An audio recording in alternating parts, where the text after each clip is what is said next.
ଚଣ୍ଡୀ ଶାରଦୀୟ ପାର୍ବଣ ବେଶରେ ମା ଆପଣ ଭଗବତୀ ରାଜରାଜେଶ୍ୱରୀ ବେଶରେ ଦର୍ଶନ ଦେଉଛନ୍ତି। ଚତୁର୍ଭୁଜରେ ପାଶ ଅଙ୍କୁଶ ଧନୁ ଓ ତୀର ଧାରଣ କରି ଆପଣଙ୍କ ଭୁବନ ମୋହିନୀ ବେଶରେ ଭକ୍ତଗଣଙ୍କୁ କୃତାର୍ଥ କରୁଛନ୍ତି।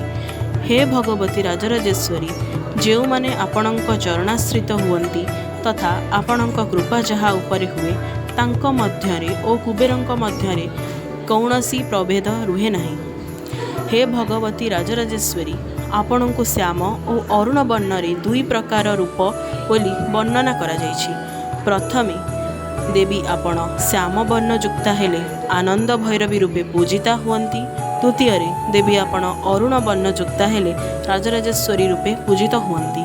ହେ ଭଗବତୀ ରାଜରାଜେଶ୍ୱରୀ, ଆପଣ ତିନି ଲୋକର ସମସ୍ତ ଶାସନ ସତ୍ତା ଆଦି ରାଜସ୍ୱ ଐଶ୍ୱର୍ଯ୍ୟରେ ପରିପୂର୍ଣ୍ଣ, ସେଥିପାଇଁ ଆପଣ ରାଜରାଜେଶ୍ୱରୀ।